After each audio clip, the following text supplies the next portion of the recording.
Welcome, listeners, to another episode of Listen, Learn, and Love, hosted by Richard Osler. My guest on today's podcast, who is in my home, is my friend Brooke Anderson. Welcome to the podcast, Brooke. Thanks, Richard. Will you spell your last name? Anderson can be spelled a few different ways. Will you spell it for us? Yeah, it's S-O-N, so A-N-D-E-R-S-O-N. And Brooke is a master's student at BYU working on a linguistics degree with hopes to become a professor. She's got to get a PhD on that road, and she is going to tell her story as a lesbian Latter-day Saint. By way of background, she grew up north of Atlanta in Georgia. It's warmer there than it is right here, as we're recording this in December. She has an undergraduate degree from BYU in English language and editing, if I've got that right. Right. Served a mission to Tucson, Arizona, Spanish-speaking, came home at the end of 2017, and she's just going to share her story. Her story includes a marriage that lasted a short period of time. That will be part of her story. She's also the author of a book called Through My Lens. It's a story of her journey as a lesbian Latter-day Saint. It's available at Barnes & Noble. It just came out at the beginning of 2022. We'll provide a link in the show notes to purchase this book if you'd like to read it. My guess is it's a very well-written book, very insightful. But our joint hope is that if you're LGBTQ, that the things that Brooke shares with you will help you to feel more hope, principles to connect you with your heavenly parents, thoughts about your future and how best to do that. And also, if you're a parent or a local leader, that hearing Brooke's story will give you insights to better support, understand, provide compassion, and help LGBTQ Latter-day Saints. Is that okay for an introduction, Brooke? Yeah, that's great. So we're just going to dive in, listeners. We don't have sponsor announcements or a lot of stuff. We just try to get right to the story. So I'm going to ask a question. When was the first time you knew you were attracted to women? Honestly, the answer to that is hard because I was so ashamed of any feelings I had that I never wrote anything down. There's no journal entries. But I remember, I was in Young Women's, probably 12 or 14 years old. My bishop was talking to us about being sexually pure. And I asked him, how would I know if I was lesbian? And his answer was, do you have any sexual inclinations towards women? And at that time, I didn't know what sex was. So I said no. And partly because of that, and partly because of what I knew about being lesbian, I thought it all had to do with your sexual inclination.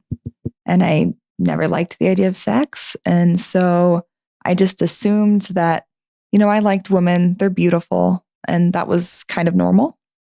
And then I was with one of my friends and, sharing rooms. She was getting ready for something and she asked if I minded that she was changing in front of me. And I realized I did because she was gorgeous. It's honest. Yeah. And then later, so I, as Richard mentioned, I did have a short marriage, and during that, I was in the psych ward for a little bit, and it was there that I really came to terms with my orientation, because I was talking to another girl in the psych ward about one of my friends again, and we were sharing poetry, and she says, all of your poems seem to be about the same person. Is that true? And I said, yes. And she said, well, they seem more passionate than the way you've talked about anything else. Can you show me a picture of this person? And I pulled it up and we were swiping through and I went, isn't she hot? And she looks at me and she's like, are you thinking what I'm thinking? Because I think I know something you know. And that's when I went, yeah, I think you're right. Thanks for being so brave just to share so much of what you just shared. How old were you when you had some of these experiences, just to give us more context? Yeah. So, I mentioned the conversation with my bishop. I was pretty young. And then the rest of them weren't until college. So probably in the last 2 or 3 years. Okay. Next question is how did it make you feel when you realized you're attracted to women? Like I said, at first I thought that maybe it was normal. But it was when I started to realize that it wasn't normal. I mentioned I was pretty ashamed of those feelings. And honestly, I was afraid. I was kind of terrified because I'd built my life around the idea that I would get married and I would have kids. And that's kind of what you grow up expecting. And realizing that that probably wasn't my future was sad and scary. That's really honest. I'm going to ask you another question, then I may come back to some of these things you're sharing. When do you decide you're going to tell people? Because here you're processing this all, and talk about coming out and being willing to tell people. So I mentioned my short marriage, and I was in the psych ward. And it was while I was in the psych ward that my husband and we decided mutually to get an annulment. And it was after that it almost necessitated my coming out to certain people because it helped to explain my situation a lot. And so the first people I told were my parents and my husband. And then I told just a very, very few friends. But I wasn't sure that I wanted to tell others because for the longest time I was worried that, what if I'm not actually lesbian? What if I just think I am? What if I can change? And if I told other people, it would ruin my chances of dating, of marriage. And I wasn't sure if I wanted to close that door yet. In fact, I remember having a conversation with a friend long before I came out. It was while I was in college, though. And we talked about the hypothetical, if you were gay, would you tell someone? And the conclusion we came to after a long conversation was no. But the more I came out, the more peace and the more relief I felt. And it really helped with those feelings of shame. And so I started telling more and more friends. And as people were supportive of that, that's when I realized that I really needed to be open about who I was. Any thoughts, and this is a sub question, why you felt more peace and less shame coming out?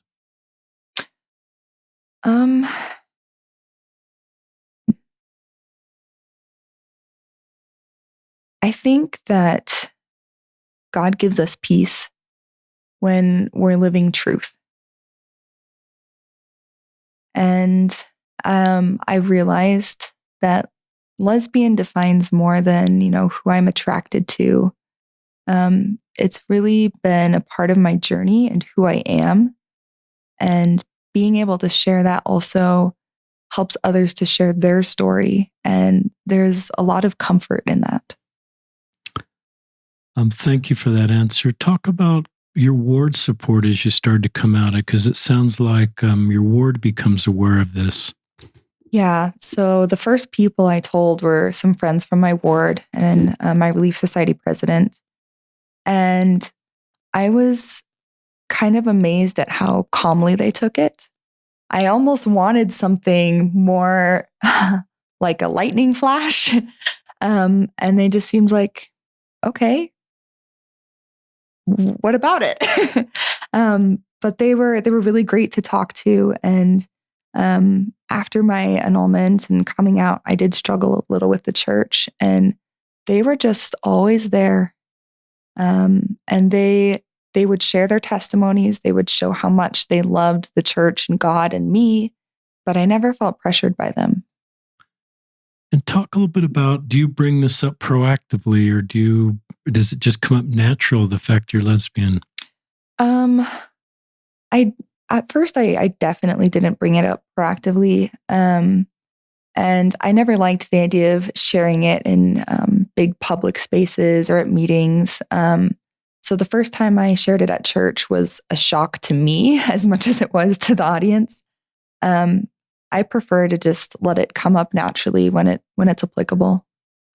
This is a tangent question. Some women take on the label gay, some same-sex attraction, SSA, and some lesbian.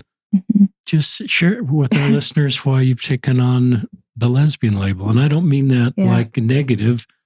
And I'm not trying to say one label's more authentic or less authentic. It's just share with our listeners why that label works best for you. That's actually a really interesting question because for a long time I was kind of opposed to the lesbian label. And it's because I did a study abroad in the UK.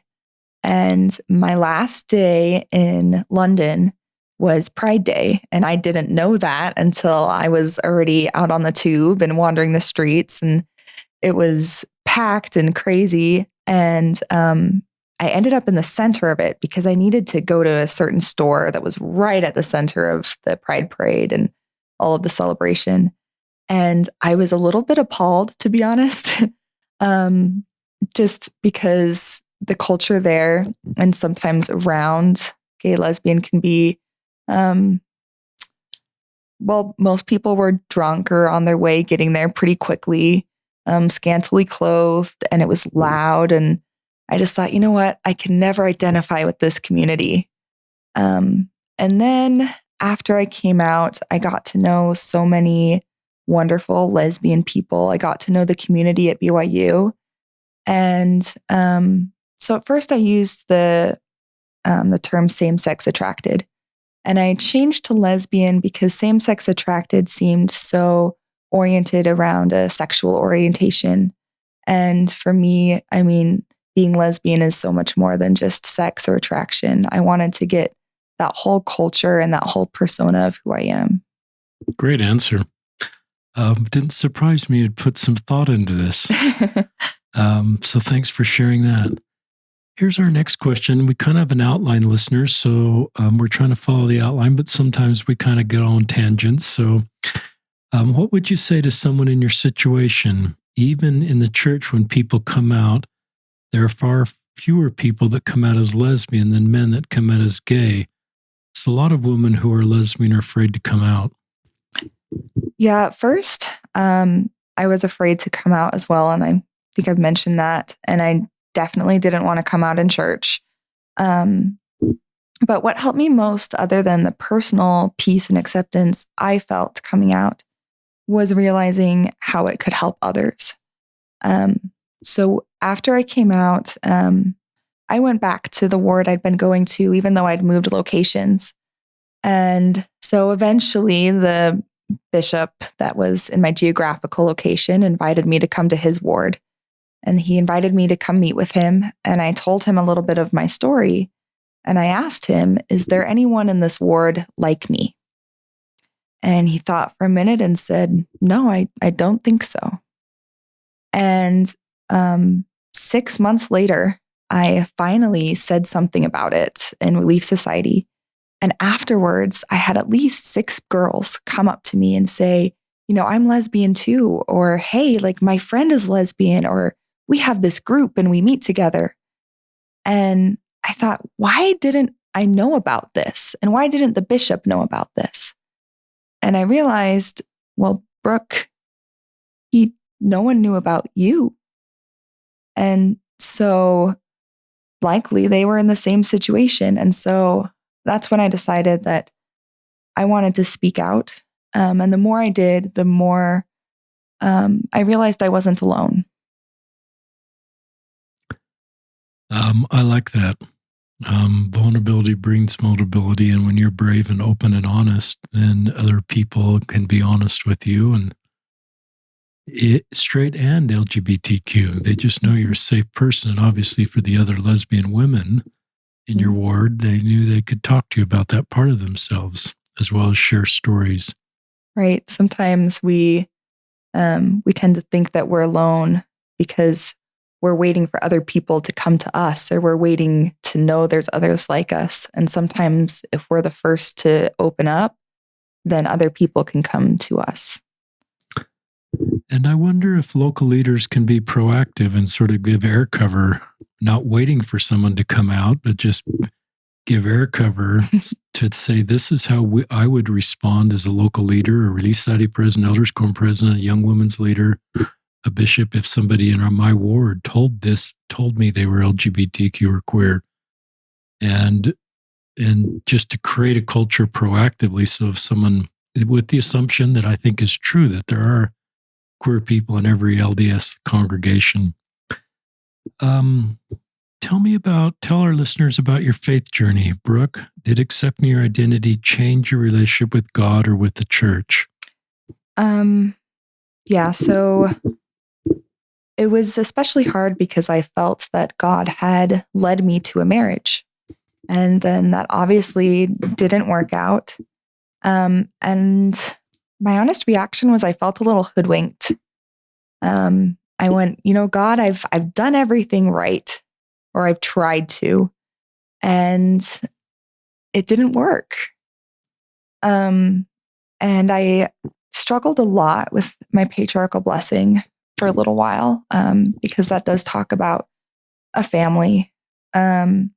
I think the hardest thing for me was Doctrine and Covenants, section 131, where we're told that in order to obtain the highest glory, we have to enter into the new and everlasting covenant of marriage. And I kind of went, okay, so even if I do everything right, I can't obtain the highest glory.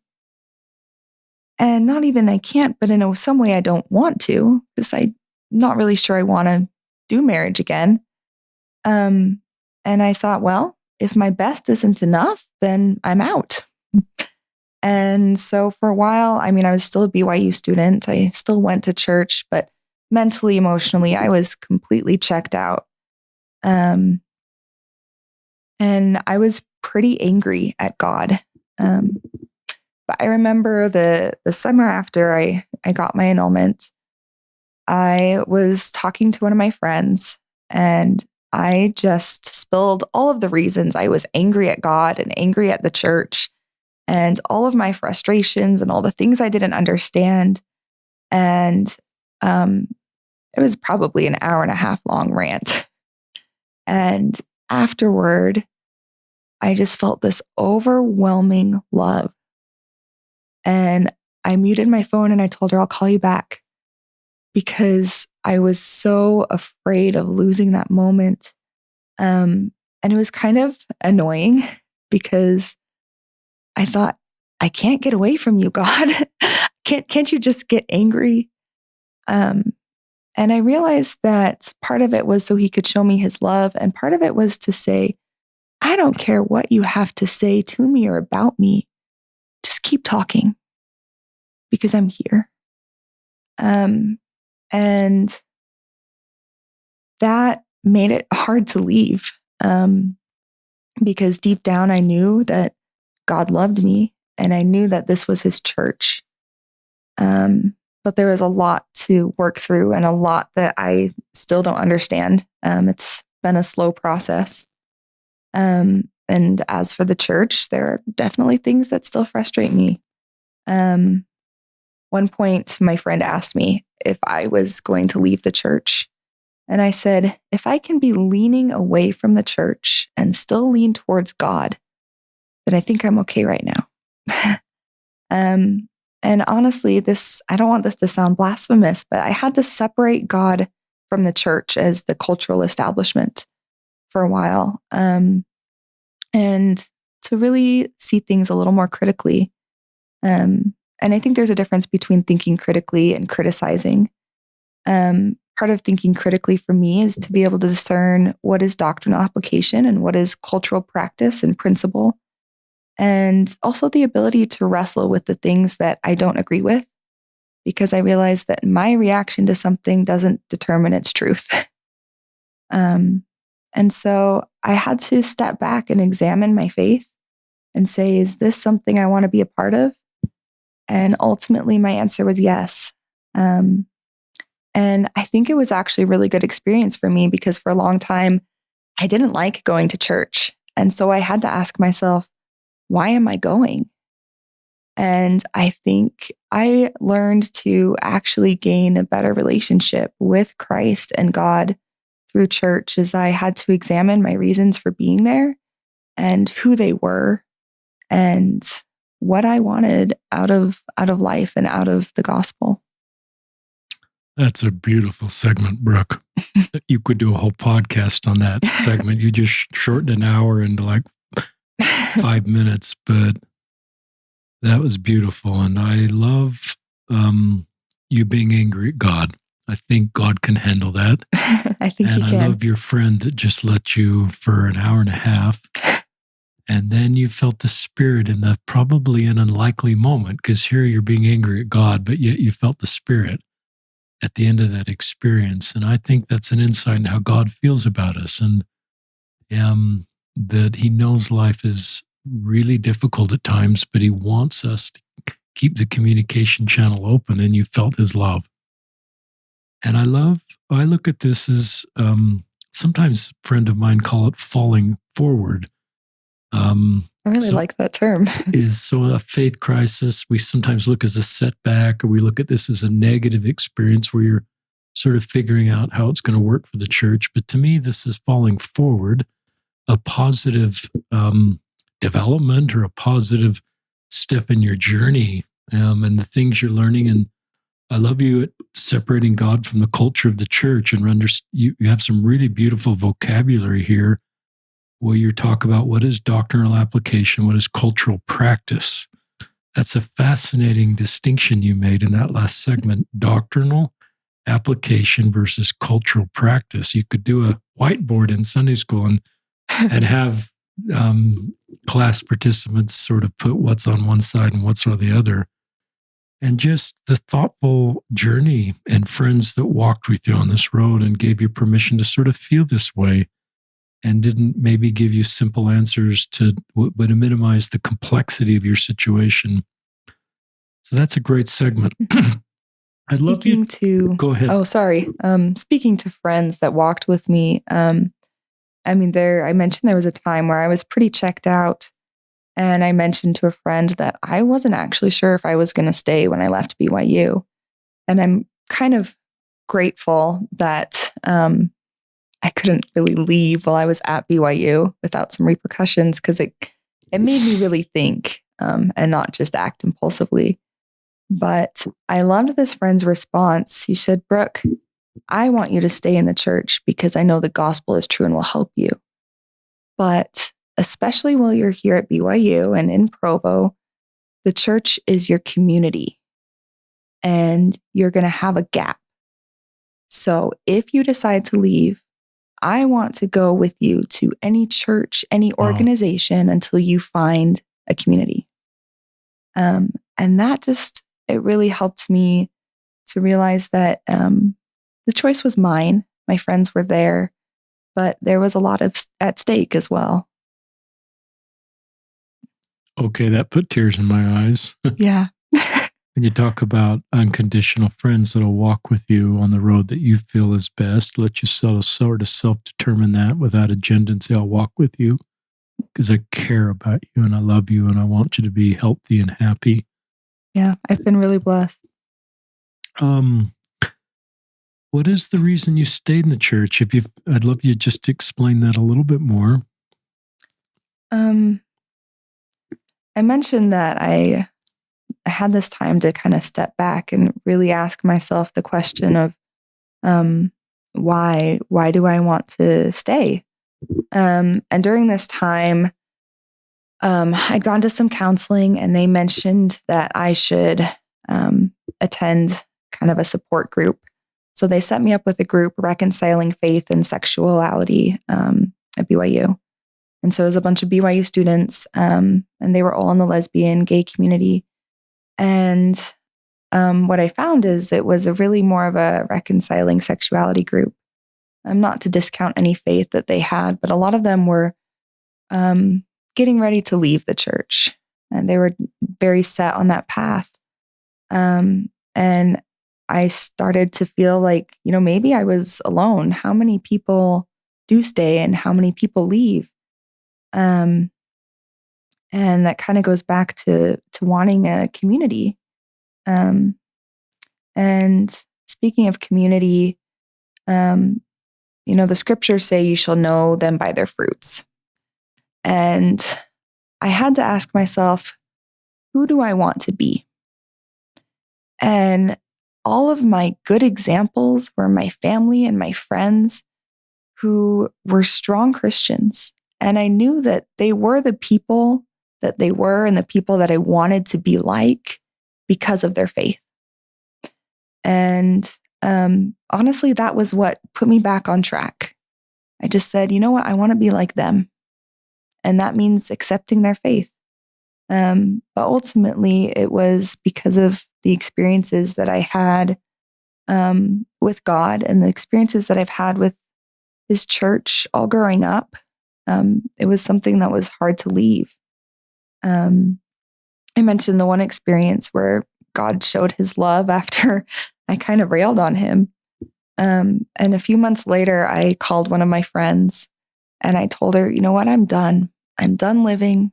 I'm ready to go. And she talked to me for quite a while and made me promise to meet her the next morning for ice cream, because ice cream for breakfast is how you handle hard things. And the next morning we were talking and I told her how angry I was at God. She said, there's something you should know then. My phone was on Do Not Disturb. Your call should not have gone through. And just so many experiences like that where I knew that God was there for me. But the last point I want to bring up is that I had to trust God. I had to trust others, but I also had to trust myself. And at a really, really low point, I was listening to a conference talk and I was just struggling because I was wondering what heaven would be like for people in my situation where marriage isn't so enticing. And I thought back to the premortal existence and I thought, I likely knew then that I was lesbian or I was going to be. We don't know if this is an eternal characteristic. And I knew what was at stake and what was necessary for my exaltation. And I still decided to come to earth. And I'm a competitive person who likes to win. And I would not have come to earth if I didn't know then that whatever was in store afterward was worth it. That's cool.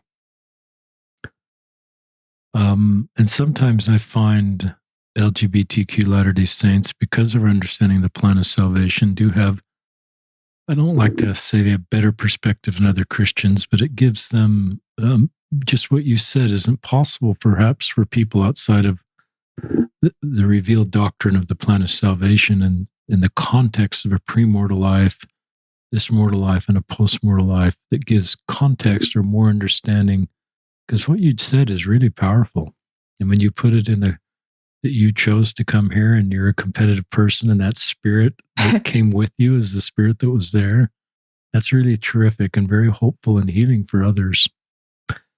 Practically speaking, we're talking, BYU is sort of at the forefront of the intersection of the LDS Church and LGBTQ. Practically speaking, what efforts could BYU currently make that would make you feel your voice more heard? What changes could be made in BYU singles wards and in the church? And often what happens at BYU can then be scaled church-wide. So I've always kind of looked at BYU as potentially whatever happens there in a positive way could be scaled church-wide. Well, speaking of scaling church-wide, at BYU in a singles ward, there's a lot of talk on dating. And I'm not saying that's bad because marriage is a wonderful thing for most people. And it's part of God's plan, I believe.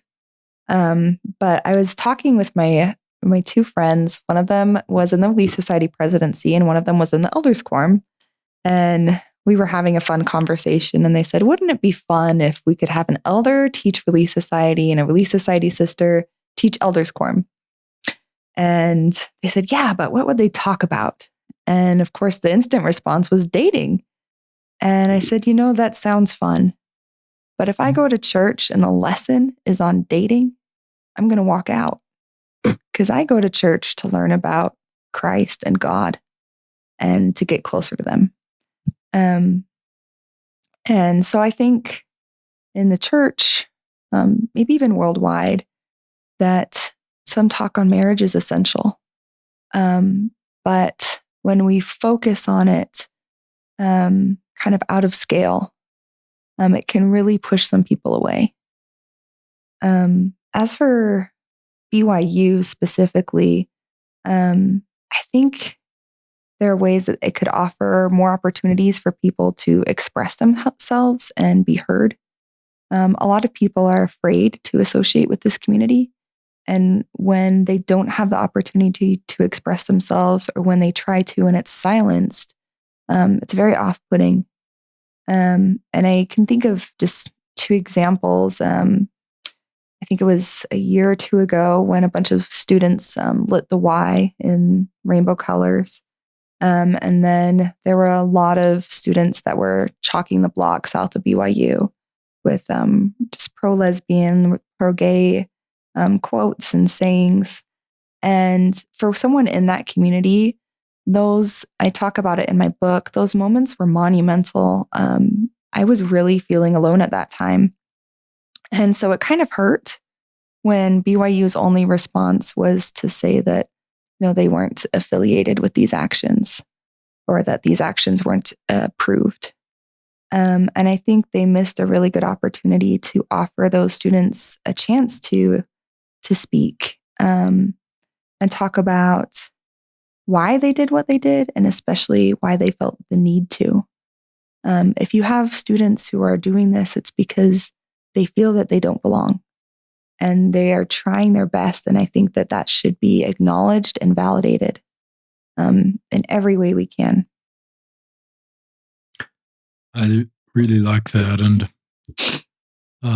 there's a lot of tension at BYU over this issue. And I'm hoping that this becomes the safest place for LGBTQ Latter-day Saints, and some of your hopes and dreams become reality. Some people will say, well, if you don't like BYU, just leave. And I recognize that's not really very helpful, because LGBTQ people love BYU. And there's so much good there. They want to be a part of that. And if this part of their experience there could be better, let's don't just, that is not helpful. I think we're called to be gatherers and not sifters. And that just adds to LGBTQ burden, that they're not feel welcome there by, as they do their best to express their feelings and create safety. I also think that we need to create a culture where we're complete unmarried. I think growing up, we create a culture that I'll be complete once I get married, once I have a family, once I have a degree. And I think all of those are wonderful, but everybody's path's going to be a little different. So when you talked about what you'd love the elders quorum president or the elder in the Relief Society, you hit the nail on the head. In my opinion, you talked about the gospel of Jesus Christ and coming into Christ. And that, to me, is something that's within our control. And so feeling complete, to me, is our relationship with Christ, something that's in our control, and something where our self-worth should be grounded in. And some of these other things that may be not within the reach of being able to be possible in our lives, such as marriage. When a culture creates worth around that, then it creates dissidence. And you've obviously felt some of that. And so it's a way to improve. And you bring up a good point. A lot of times, especially when we're young, I feel like we're told to establish good practices so that we'll have them for our children and for our husbands or wives in our home. Like if you read scriptures now, you'll read them to your children. If you pray, you'll have a hotter husband. I'm sure you've heard that one before. Yes. Yes. And I mean, it's fine to emphasize that you do want to establish these good practices with a family and in your home. But I think also emphasizing that we're doing it for ourselves and for our relationship with God as well. Do you want to talk about redefining our language? In some of these last bullet points. Yeah. So I've recently finished reading Ben Shalati's book, A Walk in My Shoes, which I recommend to everyone. But he mentions the need to redefine our language, and specifically when we say, it's okay to be lesbian, it's okay to be gay, as long as you don't act on it. And he talks about how we don't use that terminology in a heterosexual relationship. We say, did you kiss? Did you hold hands? And generally we're excited about it. And not acting on it is not only vague, but it makes you seem guilty for any sort of interaction you do to demonstrate your love for the other person. And how if we moved away from that negative language, then we could really talk about those relationships, talk to people in those relationships in a healthier way. Love that. When someone opens up to you, thoughts on what you can do? If someone opens up to you, that's your chance to really engage them. I've had a couple situations where I opened up in church. Maybe I just mentioned it as part of a comment. And as we often do in church, the teacher says, "Oh, thanks for your comment," and they move on. And at times that's all right. But that's really an opportunity to, I'm sure lots of people have questions, they have experiences to share. And if they're opening up to you, they want you to engage. And it really shows that you care about them, that you're interested, that you want to listen, you want to learn from them, and you're better able to love them, and their love for you grows as well. You kind of struck a nerve with me on that one. I remember going to some training, and I've really tried to think about this, that as a teacher, often we're so programmed to get through the content, the material, and there's a lot of material to get through, that the questions are they're not built on each other. Individual questions don't build on the last question. The teacher doesn't build on an answer that's provided. But then if you get these really vulnerable comments, like sharing your sexual orientation in the middle of Relief Society or Sunday school or Elders Quorum, I think it takes a teacher to sort of listen and say, okay, something magical happened here, or something incredibly vulnerable here. I am the teacher, and would it, and just be open to the spiritual impressions. It may be that you do a complete, pivot from the content in front of you. And as you're praying before this lesson, to do what's right and just build on that comment. If someone's come out with their sexual orientation as the first thing I think the teacher can do is validate the courage of that person for being vulnerable. That includes anybody that's invulnerable anytime, is just pause and say, thank you for the courage to be vulnerable. Because I think that creates a culture in the classroom that other people can be vulnerable if the teacher responds that way. And then I think it would be good to get the person to keep talking and maybe say, well, tell us more. Why did you feel impressed to share that now? Or what can we do to support you? And the lesson you may never get back to the lesson, but it may just be the very thing that the culture or the individual people of that quorum or Relief Society or class needed. It's just an encouragement for teachers to be sensitive enough. I'm in a ward where we have kind of PowerPoint presentations now in Elders Quorum and Sunday School, and that is really good.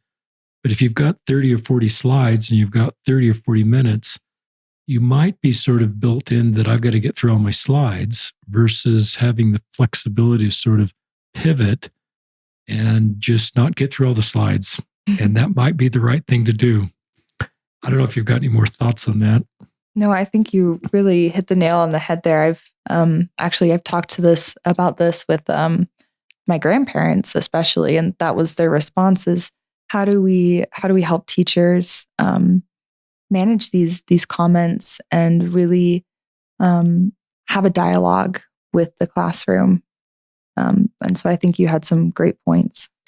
Another thought, listeners, is when someone asks a question about church history, a kind of a vulnerable question like, some of these more difficult subjects in our church history, I think as a teacher, you could provide a quick answer, but I think that may diminish the complexity of the question and may kind of mute the person from asking that type of a question or others in the classroom. And I found one of the things that you might do is actually ask the person asking the question what they feel the answer is. Because often they have spent a lot of time thinking about this question. And even though their positioning is a question to the teacher, they may have a really thoughtful answer or a hypothesis and I think it's a great style of teaching is to, if you feel the spirit, to move you that way and then build off of their answer to their very own question and ask maybe for other responses from the classroom. And I think that one of the things that you're doing there is creating a real feel of belonging for that person and validating how they feel and creating a culture that these type of questions are really needed. That's a tangent subject that I've been thinking about on my morning walks. So thanks for kind of bringing that up, Brooke. Here's a great question. Would you change your orientation if you could? So I don't have a direct answer to that question. But the first time that I came out in church, it was in the ward I was attending, and I knew a lot of the people, so I felt comfortable. And the lesson was on trials and the reason that we have them and how we can grow from them. And I felt very prompted to share something, and I didn't know what it was until everyone was looking at me, waiting for me to respond. And I just shared that I have depression, I have anxiety, I've been married, I've had that marriage annulled.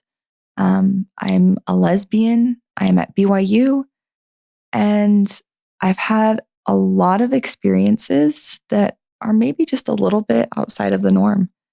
And the best part about them is that I think because of them, I can't judge. My patriarchal blessing mentions that I'll be able to see things from the perspective of others. And I always thought, oh, what a great blessing. And as I go through life, sometimes I think, oh, what an awful curse. Because God just doesn't give us perspective. He gives us experience. And that experience has really helped me to understand other people. Even if it's not the same experiences, I recognize that everyone has their own journey. And so it's hard for me to judge someone else's journey. And it's allowed me to have better relationships with people, with doctrines. And so back to your question, and this might need some explanation. If no one else in the world was gay or lesbian or same-sex attracted, however you want to say it, maybe I'd change my orientation. Maybe I'd want to be straight and have a family.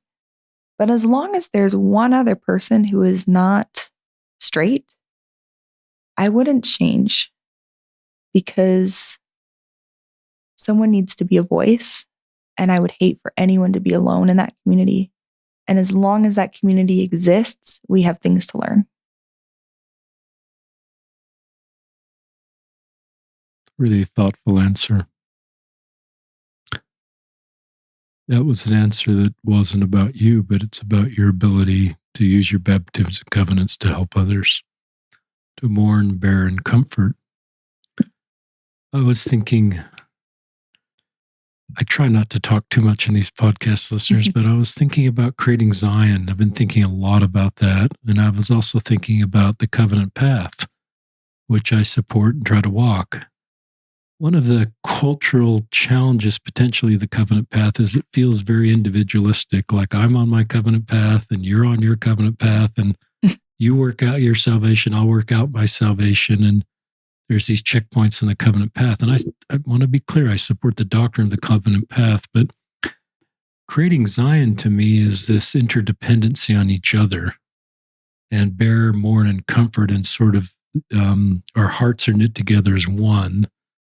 that I think is in Mosiah 18. And when you talk like that, I think of creating Zion, Brooke, and I think of the need for, especially in COVID and post-COVID, and we need the connection of fellow people in our lives sort of walking with us.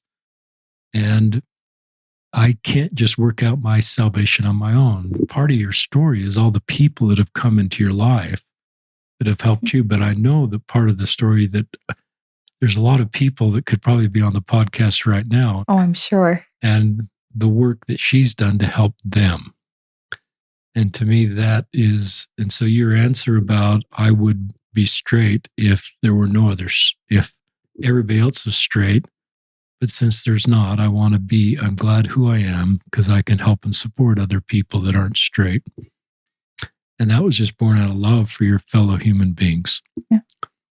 When I was first deciding how much to come out, how much to say, obviously it's been a journey from when I first told my parents in the psych ward to being on a podcast and writing a book, and my whole ward knows. I got a blessing, and God told me that He was pleased with me for speaking out. And I was kind of shocked and comforted because up until that point, I wasn't really sure how God felt about me being so open, but also how He felt about me and my orientation, period. And sometimes I'm still not sure what He plans to do with it. And what it'll mean. But having that confirmation that God wants us to share really helped me. And it was around that time that I was back at home, and I'd mentioned in my blog post that I was lesbian. And one of my mom's friends in my home ward came up to me and she says, "Brooke, you need to write a book." And it was the first time that it really hit me that someone else wanted to understand, and that I had something to share. And that was very validating. And so, yeah, it's definitely to help other people. And also it validates me to be able to share. So thank you for this opportunity. In what ways do you think your story is unique from other people, but can offer some solidarity? In some ways, I hope my story is unique because I don't wish all of my experiences on anyone. And I'm going to assume that having a short marriage and annulment is somewhat unique. But just lately, I started reading more and listening more to other people's experiences. And I mentioned at the beginning that part of coming out, part of what made it hard was that I wasn't certain I was lesbian, and I wanted like a very black and white yes and no answer. But reading through others' experiences of them realizing they were gay or realizing they were lesbian really helped me to see myself more clearly and to accept who I was and to accept that community. But my hope from my story is one that people can be willing to examine the church for its doctrine and for its culture. And when they have struggles with either of those, to be able to see the difference and to be able to focus on their personal relationships with God and with whoever's close enough to them to offer that support. And I hope that as people come out, they'll find that support as I did. Because I think as we are more open and we're willing to share more, that not only will we be able to find communities, but we'll be able to create them. Richard, you mentioned building Zion and gathering. And it's helped me so much to be open and to find other people who are willing to do that and people who are willing to accept that when I am open. And I just hope to see a lot more of that. It's a great podcast. You got a great heart and a great vision and great skills and great feeling about the gospel of Jesus Christ. Is there, I ask you some more questions that came to mind? Absolutely. sometimes culturally, I think we accept gay men as authentic quicker than we accept lesbian women. And I don't know why. And I don't think the science sort of I think the science that I've read sort of supports the idea that it's kind of hardwired into you, sexual orientation for men and women. But it seems like women sometimes are a little less sure about this, or sort of are under a little suspicion if they come out as lesbian versus men being gay. I don't know if you felt any of that, or if you felt any of that, how you'd address that. I've definitely felt that. And I think one way that I felt it the strongest is just looking for examples or figures to emulate. It's hard to find a very openly lesbian person in the church, someone to really look up to. And I know we have a few gay examples, not a lot, but definitely more than there are for women. And I think that can help, that they have so many examples. It's easier for them to come out. I wish I had a good answer to why exactly that is, why it's more authentic for them. And I don't. And I don't either. And at times, someone will go down my podcast list, and we have a lot more men on the podcast than women when we do LGBTQ. And it's a fair question why I don't have more women. And so I'm doubly glad you're here, Brooke, because I would guess there's just as many LGBTQ women. I can't really use those acronyms in women, queer women and queer men in reality. And I don't know that. And that's maybe the point of other research and other understanding. But I do believe that obviously you're deeply authentic in your sexual orientation. And we shouldn't sit on the sidelines and sort of question this about you and wonder if somehow you're going through a phase, or some dots didn't connect the right way and you're kind of in a confused phase. I would just pray and hope that, and I think you've done a good job, that this is who you are. And we should support you versus sort of look over your shoulder and question this about you. And I even hate to bring that vocabulary up because it could be triggering to you or to our listeners. But I've learned we just listen to people's stories and support them, and they know best who they are. And it's not our job to second guess how they feel. Talk about this marriage, because some people will get a personal revelation from God about decisions they're going to make, and they make those decisions, a job decision, a moving decision, a getting married decision, going on a mission decision, really big decisions. And then the decision sort of goes sideways. An annulment would be a good example of going sideways. And then you wonder, obviously, and you've kind of mentioned this, where was God? And was I misinterpreting his answer? Or did I get the correct answer and I knew this was going to happen? And it can generate a faith crisis. It can generate anger, rightly so. Just any thoughts about where was God? And this is you sort of answering the question for others that have had these sort of experiences, how you would answer that question for them and reconcile as much as possible. So I did feel some guidance or promptings to pursue the relationship that I was in with my husband. I never got very direct answers, and Revelation has never been very direct for me. So I didn't quite expect it. With most of the big decisions in my life, I feel like God has just kind of said, whatever you want, go for it. And I'll let you know if it was wrong. And so as I was getting towards marriage, though, I had a lot of fears because my fiance's parents noticed when we were living with them that we weren't very physical. And I was absolutely terrified of intimacy. I had no desire for it. And I thought, is this normal? Does everyone get this afraid? And so I asked my dad for a blessing the night before my marriage. And I told him, Dad, I'm so scared. If God doesn't tell me to do this, I don't know if I will. And I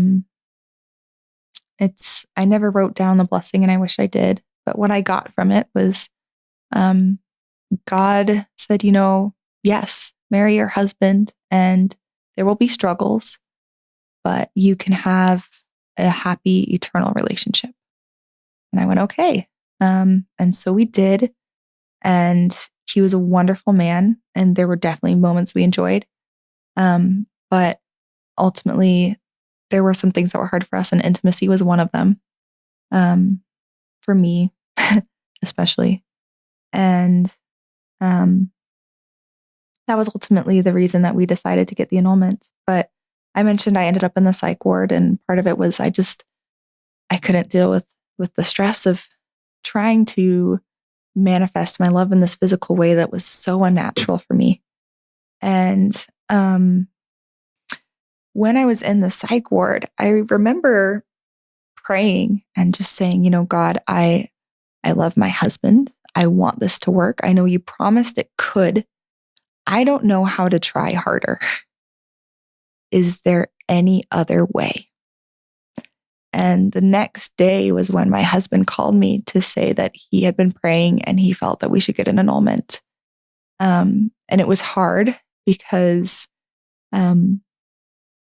he had been so supportive and wanting so hard to try to make it work that I think he was as shocked as I was by that revelation. And so in some ways, the annulment, I think, was directed by God and was a blessing for us, even if it was the cause of later anger and misunderstanding. And afterwards, I definitely have had moments where I thought, what if I tried harder to like a guy, to make it work? But I mean, when I talk to friends in heterosexual relationships, yeah, there's things you have to compromise. They have to work, but it's not effort to love the person, and it shouldn't be. And so that was validating in a lot of ways. Sometimes I still wonder, did I ruin God's plan by not getting married? Because he made that promise. It's in my patriarchal blessing. It's what I always hoped for. And I still wonder that sometimes. But I remember one time when I was still very angry at him, and I said, God, you promised that I could have this marriage. So did you mess up, or did I, that it didn't work? And God didn't answer me directly, but he said, well, first of all, Brooke, let's deal with some of that anger. You are mad at me because you're not married. So I'm going to ask you, do you want to be married? And I had to think really hard and say, under current conditions, no. He said, all right then. So why are you so mad? And it's helped me realize that God wants what's best for me. He wants me to be happy. And I still have yet to figure out how that's all going to work, but I think he knows. It's a really good answer, Brooke. A very difficult question. Thank you. And I don't know if you look at it this way, but maybe this is just, some people would want to erase, sort of like take timestamps on a recording and just erase this period of your life from both of you. But maybe that was never meant to be the plan, that this experience was something you and perhaps your husband needed to go through that provides clarity and understanding and perspective and compassion and empathy that will forever make you both better people on your individual paths. And I don't know that for sure, but the hopeful side of me and the learning side of me and the sort of, this is our journey in mortality is a journey to learn and grow. And I don't necessarily look at this as this black mark or this setback or this, it's painful. I don't want to dismiss the pain and the anger, but I wouldn't call it a black mark or a setback or a backwards part of your life or a deviation. I don't want to use these sort of negative terms to describe this period of life. Well, and the thing is, I think putting aside any blessings that I may have received, any inspiration, any guidance. I think it would have happened anyway. I mean, I mentioned that I felt that God was telling me to marry my husband, but if not him, I think it would have been someone, because one, I felt that I couldn't know that I was lesbian until I had tried a heterosexual relationship. And two, I really wanted that so bad that I'm sure I would have gone through with it. And so honestly, I think it was a blessing that I got to try it with my husband, because as hard as it was for both of us, he was a great man, and we both earned knowledge and experience from it that sometimes I'd want to trade, but ultimately, I'm grateful I went through. Just tender subject, listeners. For all of you that are listening to Brooke, that just want to reach your arms through wherever you're listening and give her a big hug, and for your courage to talk about really tender stuff that we usually don't talk about. But people need to hear this, because there are people walking the same road, and they need to know they're not alone, and there's other people that have walked this road, and the principles and the insights you share, why it may not apply to everybody's story, gives people better tools to write their own story. One of the things this podcast is, don't make Brooke's story your story, but listen to the things that Brooke is sharing as you're writing your own story. And lots of these podcasts combined can help you know best how to make your path forward. Other things you'd like to share before we close that come to mind? I don't think so. Just want to re-echo what you said. I suppose that my story is unique. You hear stories of marriages working out for gays and lesbians, and that's a beautiful thing. And some people who decide not to, sometimes it doesn't work, and all of those paths are valid.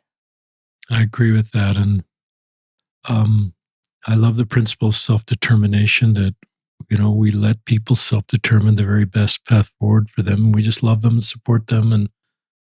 And so please check out Brooke's book. That's a tongue twister almost. Through My Lens. We'll link to it. It's at Barnes & Noble. It just came out in early 2022. I'm grateful for Hannah Syriac, who connected us. Hannah's somebody I deeply admire, doing great work within our faith community to connect us with Christ and the important things of a restored gospel. So, listeners, thanks for listening, and thanks for sharing this podcast. Our listenership continues to grow substantially. We don't release podcasts quite as frequently. That's a little better for me emotionally, because I want to be emotionally present for these very vulnerable stories.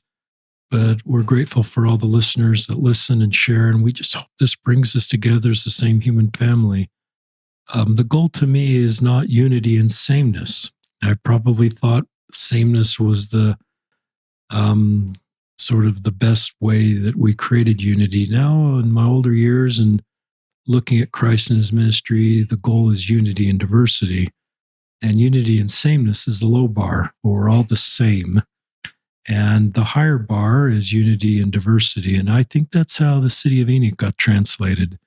And I think that's how we're creating Zion in our congregations. And so courageous people like Brooke that step forward and are authentically sharing her story helps us to create Zion.